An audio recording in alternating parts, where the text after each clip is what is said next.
सप्तम भाव में शुक्र। भावानुसार जिसके भी सप्तम स्थान में शुक्र होता है उसके बारे में काशीनाथ जी कहते हैं कि ऐसा इंसान धनी, मेल या फीमेल, मेल है तो फीमेल सुंदर होगी और फीमेल है तो मेल सुंदर होगा, और प्राय कर दोनों ही सुंदर होते हैं सप्तम स्थान में शुक्रदेव होने से। निरोग, सुख संपन्न तथा भाग्यशाली होता है। अब हम लोगों की चर्चा है कन्या लगन की, और कन्या लगन में शुक्रदेव आपके द्वितीय मतलब धन भाव का स्वामित्व है इनके पास है, और भाग्येश 9वें स्थान का स्वामित्व शुक्रदेव के पास है। तो उसके विषय में होरा पाराशर कहती है कि जिसका भी भाग्य सप्तम भाव में हो वह स्त्री संपर्क से भाग्यवान होता है, गुणवान, कीर्तिमान। कभी कोई थोड़ी बहुत दिक्कत भी कुछ प्राप्त हो सकती है, लेकिन प्राय कर ऐसा इंसान अच्छे भाग्य को लेकर जन्म लेता है, और स्त्रियों से विशेष भाग्य, चाहे माता हो सकती है, पत्नी हो सकती है, मतलब मेल है तो फीमेल से और फीमेल है तो मेल से। इस तरह का फल हम लोगों को समझना चाहिए। अब द्वितीय अगर सप्तम भाव में हो तो पाप ग्रह हो तो जस्ट अपोजिट होगा, और अगर शुभ ग्रह हो तो शुभ युक्त हो तो दृष्ट, और धन के मामले में मतलब व्यापारिक कार्यों के द्वारा धन के मामले में बहुत अच्छे फल आपको प्राप्त होते हैं। तो ये थे। लेकिन अगर पाप ग्रह हो तो यहां पर संस्कारों के विषय में थोड़ा गलत बताया गया। तो शुक्र जाहिर सी बात है कि शुभ ग्रह है और शुभ स्थानों का स्वामित्व है इनके पास, तो सप्तम स्थान में बहुत अच्छे फल प्राप्त होंगे। अब ये पुस्तकों की बातें थी, और पुस्तकों की बातों को समझना और बताना दोनों ही जरूरी है। सप्तम स्थान आपके पार्टनर का है, और सनातन या हम लोगों के भारतवर्ष में पार्टनर मतलब एक तो शादी, दूसरा इसको पार्टनरशिप, बिजनेस वगैरह है उसके साथ भी जोड़ दिया गया। क्यों जोड़ा गया, किस तरह जोड़ा गया, ये इसकी व्याख्या में हम नहीं जाना चाहते। ये स्त्री भाव है, पुरुष है तो स्त्री भाव, पुरुष की कुंडली है तो, और स्त्री की कुंडली है तो पुरुष का भाव। मतलब ये आपके काम त्रिकोण का सबसे ऊपर वाला चैप्टर है। नींव जो है काम त्रिकोण की वो तीसरा और एकादश स्थान, और उसके सुख जो है वो सप्तम स्थान। सप्तम स्थान आपके उन्हीं अंगों को दृष्टिगोचर करता है। कुंडली में अगर अंगों के विषय में अगर बात की जाए तो सप्तम स्थान उन्हीं अंगों को बताता है जिससे आपकी काम संतुष्टि या काम में बाधा उत्पन्न होती है, और उसी के द्वारा आगे आपका वंश कैसा चलेगा कैसा नहीं चलेगा, इसी चीज को यहां पर बताया जाता है। अब इसको वर्तमान समय में मतलब हस्बैंड वाइफ के रिश्ते तक को भी पार्टनरशिप के साथ जोड़ दिया जाता है कि ये भी एक तरह का पार्टनरशिप है। ठीक है, उनकी अपनी व्याख्या है और हम भी उसके साथ जोड़ देते। जबकि अगर ऑथेंटिक या पुरानी वैदिक ज्योतिष को पढ़ा जाए तो ऐसा कुछ उस समय था भी नहीं कि पार्टनरशिप का कोई बिजनेस हो, और उस समय इस भाव के साथ उसको जोड़ा भी नहीं जाता था। लेकिन सप्तम स्थान आपके ओवरऑल सब चीजों को दृष्टिगोचर करता है। उसका कारण है कि यहां पे बैठा हुआ ग्रह आपके लग्न को पूर्ण दृष्टि से देखता है। अब शुक्रदेव के लिए ये उच्च राशि है। सप्तम स्थान आपके मानसिक सुखों को भी दृष्टिगोचर करता है, क्योंकि जब लग्न पे दृष्टि देता है तो लग्न मतलब आप स्वयं, आपको क्या चाहिए, जिस ग्रह के पास जो चीज है वो देगा, जिस स्थान विशेष का वो कारक है वो देगा, और जिस लग्न में जिस स्थान विशेष की पावर उसके पास है या स्वामित्व उसके पास है वो देगा। तो यहां पे सुख प्रदान करता है शुक्र आपको। अब सुख कई तरह के होते हैं। काम त्रिकोण में बैठा है तो काम का सुख सबसे बड़ा सुख है। इससे बड़ा सुख शायद संसार में कोई वर्तमान समय में तो है भी नहीं। और इसी सुख को आचरण के साथ, चरित्र के साथ प्राप्त होना, और उसके द्वारा आप अपने कार्यों को सुखपूर्वक अपने जीवन को व्यतीत करना, यह अधिकार शुक्रदेव के पास है। क्योंकि कन्या लगन में दूसरे स्थान का स्वामित्व भी शुक्रदेव के पास है।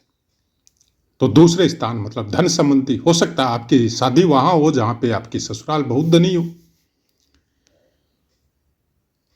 भाग्य से सप्तम स्थान में बैठा हो तो शादी के बाद में भाग्य उदय होता है, चाहे लड़की हो चाहे लड़का। और ऐसा इंसान बहुत ज्यादा उन्नति करता है आफ्टर मैरिज। देखिए, हम लोगों के धर्म में और ज्योतिष शास्त्र में भी सप्तम स्थान को आपका दूसरा जन्म बोला जाता है। क्योंकि जब आप जुड़ते हैं किसी के साथ रिश्ते में, तो आपका एक नया जीवन शुरू होता है, जो आपका पूरा कुटुंब, पूरा परिवार सब मिलके ये डिसाइड करते हैं कि अब आप उस लायक हो गए हैं कि अपने जीवन को एक दूसरे डायमेंशन में लेके जाए।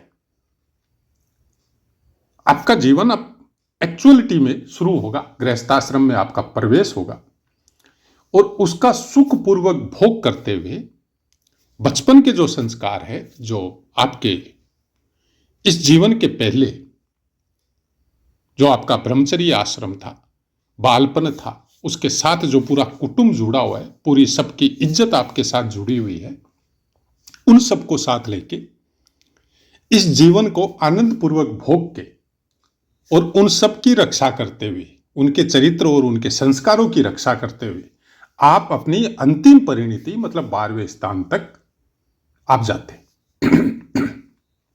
ये एक्चुअलिटी है सप्तम स्थान की।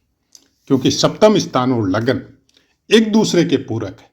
अगर लगन में कोई ग्रह बैठा है तो वो सप्तम स्थान को देखेगा आमने सामने, और सप्तम स्थान में कोई ग्रह बैठा है वो लगन को देखेगा। इस तरह से आप भाव फलों के हिसाब से, सप्तम दृष्टि के हिसाब से आप सब भावों को रीड कर सकते हैं।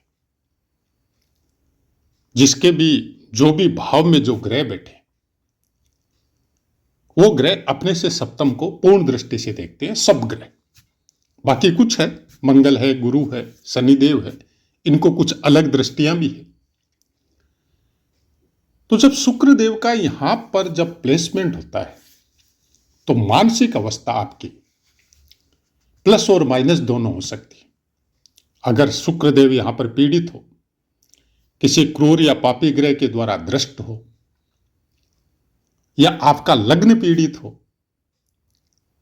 तब फिर इन फलों को प्राप्त करने में कठिनाई आती है। फिर भी शुक्रदेव खुशी का कारक है, आनंद का कारक है।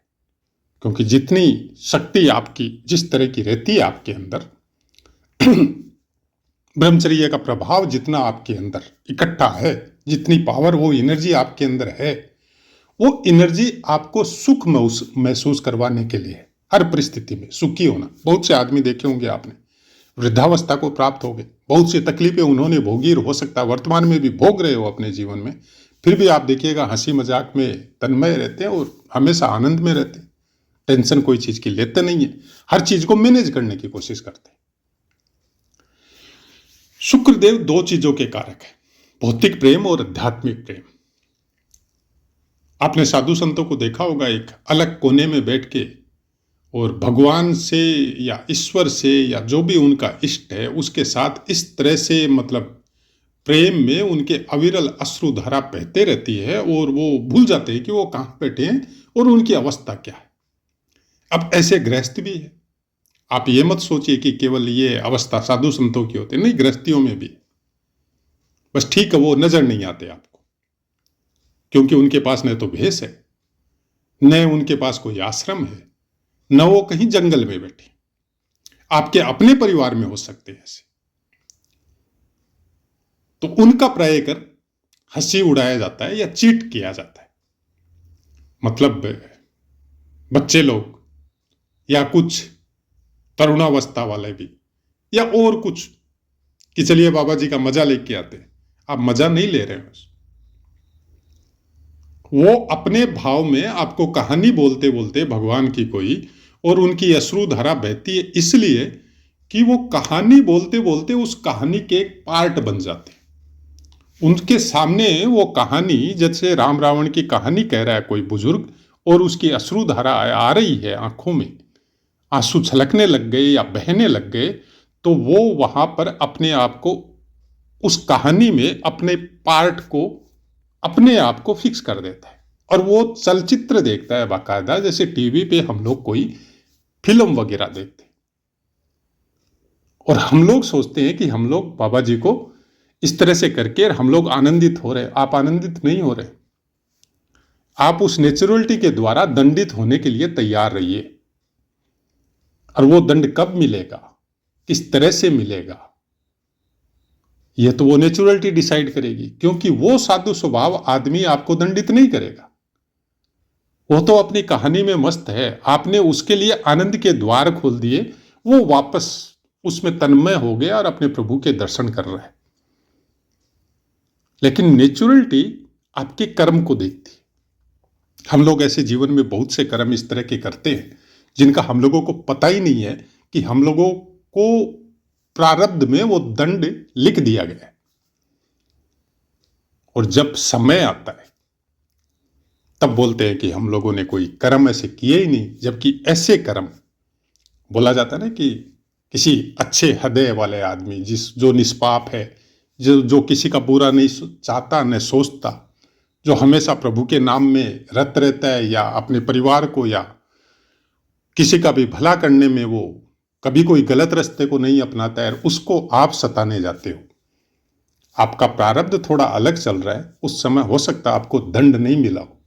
इस चीज का अगर उस समय दंड नहीं मिला है तो आप मान के चलिए कि ये गलत प्रारब्ध है फिर, क्योंकि दंड विधान वो है कि आपको हाथों हाथ मिले। हाथों हाथ मिलने का मतलब आपको समझ में आ जाता है कि हमने ऐसा कर्म किया था इसलिए हमको ये दंड मिला है। अगर नहीं मिला है तो फिर वो मल्टीप्लाई होके मिलता है। नेचुरलिटी भी विथ इंटरेस्ट पेमेंट देती है। और ये कोई पुस्तक में लिखी हुई बातें नहीं बता रहे हैं, ये एक्सपीरियंस है, खुद देखा है जीवन में ऐसी चीजें, बहुतों के साथ देखी। जब उनसे खोद खोद के पुरानी बातें पूछी जाती है, छोटी छोटी बातों को जब अध्ययन किया जाता है, तब समझ में आता है कि कैसे कैसे हुआ। तब उनको बोला जाता है भाई पश्चाताप करो, क्योंकि किसी जानवर को सताने से भी पाप कर्मों का दोष लगता है। तो सप्तम स्थान का शुक्रदेव जो भी लेके बैठे, वो अगर स्वस्थ है, कोई क्रूर या पापी ग्रह से दृष्ट नहीं है या युति में नहीं है, तो ऐसा आदमी निश्चल प्रेमी होता है। भौतिक के साथ साथ आध्यात्मिक प्रेमी भी होता है। अपने साथी के लिए कुछ भी करने के लिए तत्पर रहता है। और एक समय में जब वो कुछ समय बीत जाता है, जब उसकी शारीरिक जरूरतों के हिसाब से जब परिवार बढ़ जाता है, तो फिर वो प्रेम जो है ना कुछ अलग लेवल में ट्रांसफर हो जाता है। फिर वो ईश्वर तुल्य समझ लो आपकी, भगवान के दर्शन करना एक दूसरे के भीतर, कुछ ऐसी परिस्थिति आती है जीवन में। तो आशा है मित्रों पाठ समझ में आया होगा। अब अपनी वाणी को विराम देते, आपसे आज्ञा लेते। जय माता।